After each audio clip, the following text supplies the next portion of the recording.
নমস্কার, আমি doctor Shampa Das, consultant oral and dental surgeon. অনেক ইনফরমেশন দিই আর অনেক সময়ই বলে থাকি আক্কেল দাঁত না বেরোলে সেটাকে তুলতে হয় এবং কেটে তুলতে হয়। আজ একটা কেস দেখাবো যেখানে আমি নিজেই বলবো আক্কেল দাঁত তোলার প্রয়োজন নেই এবং কেন প্রয়োজন নেই সেটাও বিস্তারিত আলোচনা করব। আচ্ছা, তার আগে একটু পেশেন্টের থেকে কয়েকটা কথা শুনে নেব, ওর কি কি প্রবলেম হচ্ছে। আচ্ছা, তোমার নাম? আমার নাম সুস্মিতা সামন্ত। আচ্ছা, তোমার বয়স? আমার বয়স 20। আচ্ছা, এবার বলো তোমার কি সমস্যা হচ্ছিল। আমার দাঁতের নিচে খুব ব্যথা ছিল, তারপরে উপরে না একটা দাঁত এমন ভাবে বেড়েছে, সেটা গাল কেটে মাঝে মাঝে গালে ইনফেকশন হয়ে যাচ্ছে, নিচের মাড়িতে ইনফেকশন হয়ে যাচ্ছে, ব্যথা, আমি খেতে পাচ্ছিলাম নি। এত কষ্ট হচ্ছিল যে খাবারটা ওপাশে খেতেই পাচ্ছিলাম নি, এত ব্যথা ছিল। আচ্ছা, দিয়ে তারপর? তারপরে এখানে আসার পরে কালকে ওষুধ খেয়েছি, কালকের ওষুধ খেতে অনেক ব্যথা কমে গেছে। এবারে দাঁতটা বলছে যে তুলে দিলে খুব ভালো হয়, কারণ ওটা থেকে গালে ইনফেকশন হয়ে যাচ্ছে, গাল কাটা হয়ে যাচ্ছে, গালে ইনফেকশন হচ্ছে। আচ্ছা, ঠিক আছে। তো হ্যাঁ, ও দাঁত তোলার কথা বলেছে, কিন্তু সেটা যে দাঁতটা বেরোচ্ছে না সেটা নয়, যে দাঁতটা বাঁকা আছে সেই দাঁতটা। আচ্ছা, আমি একটু স্ক্রিনে আসতে বলবো। আচ্ছা, আমি বোঝাবো। এইটি পেশেন্টের ডান দিকে নিচের তিনটে দাঁত, এক first molar, second molar, third molar, এইটা হলো আক্কেল দাঁত। দেখুন পুরোপুরি বেরিয়ে গেছে। অনেক ক্ষেত্রে আমি দেখাই যেখানে একটুখানি বেরোয় আর বেরোয় না, যেমন এটা ওর বাঁ দিকে first molar, second molar, third molar. দেখুন এটা কিন্তু একটুখানি বেরিয়েছে, বাকিটা চামড়ার মধ্যে ঢুকে আছে, এইটা কিন্তু বেরোচ্ছে না। আমি এইটা কিন্তু তুলবো না, আমি কিন্তু একটু অপেক্ষা করব এই দাঁতটা বেরোনোর জন্য, কারণ ওর বয়স কিন্তু ও বলেছে 20, তো এখনো কিন্তু অনেকটা সময় আছে দাঁতটা বেরোনোর।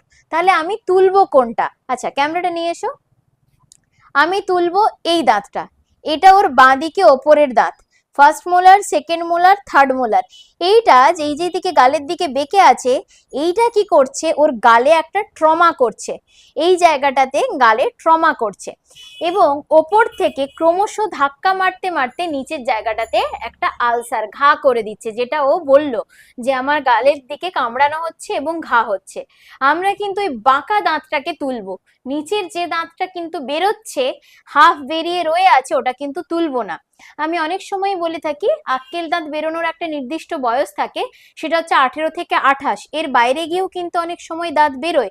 কিন্তু এখন কিন্তু ওর বয়সটা যেহেতু 20, অর্থাৎ এই পিরিয়ডের মধ্যেই আছে এবং ডান দিকে অলরেডি ওর আক্কেল দাঁতটা বেরিয়ে গেছে, তার মানে হচ্ছে ওর বাঁ দিকে দাঁতটা বেরোনোর কিন্তু অনেকটা রাস্তা আছে।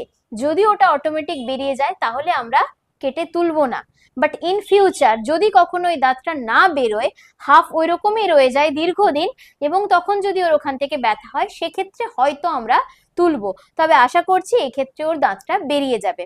তো ও কিন্তু একটু দাঁত তোলায় ভয় আছে, ভয় পেয়ে আছো? একটু ভয় লাগছে, কিন্তু ভিডিও দেখেছো তো অনেক? হ্যাঁ ভিডিও দেখেছি, ভিডিও দেখে অনেকটা সাহস পেয়েছি। ঠিক আছে, অনেকে অনেক দাঁত তুলছে কিন্তু লাগছে নি, লাগছে না তো? না। আচ্ছা, তো ও ভিডিও অনেকগুলো দেখেছে, কালকে খুব ভয় পাচ্ছিল, তো ওকে বেশ কয়েকটা ভিডিও আমরা দেখিয়েছি যেখানে পেশেন্টের দাঁত তোলা হয়েছে, লাগেনি। তো আমি ওর দাঁতটা এবার তুলি, তো এরপর আমি জিজ্ঞেস করবো ওর লেগেছে কি লাগেনি। তো এখানে এইটুকুই, আমি দাঁত তোলার পর বাকিটা অ্যাড করছি। আচ্ছা, আমরা বলেছিলাম যে দাঁত তোলার পর আমরা বাকিটা দেখাচ্ছি। তো এই আমাদের দাঁত অলরেডি তোলা হয়ে গেছে। তো পেশেন্টের মুখ থেকে শুনে নেব, ও যে এত ভয় পাচ্ছিল ওর ফিডব্যাকটা। বলো, তোমার ভয় লেগেছে? ভয় লাগেনি, ব্যথাও লাগে। বুঝতে পেরেছো দাঁত তোলা হয়েছে? ক সেকেন্ড লেগেছে বলো? 30 সেকেন্ডের ভিতরে দাঁত তোলা হয়ে গেছে। 30 সেকেন্ডের মধ্যে দাঁত তোলা হয়ে গেছে। আচ্ছা, ওর দাঁত তোলার ভিডিওটাও না আমরা একটা শর্টস হিসেবে রেখেছি ছোট করে, তো ওটাও আমরা পোস্ট করব। ইন টোটাল আমাদের কথা বলা, ভিডিও বলা, সবকিছু নিয়ে 48 সেকেন্ডের মধ্যে আমাদের কমপ্লিট।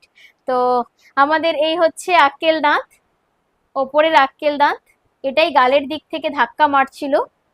তো আমরা এটাকে তুলে দিলাম যাতে নিচের দাঁতটা এবার বেরোতে পারে, ওখানে আর কোনো রকম ট্রমা না হয়। তো এটাই আপনাদের দেখানো। অযথা ভয় পাবেন না, মিথ্যে রটাবেন না।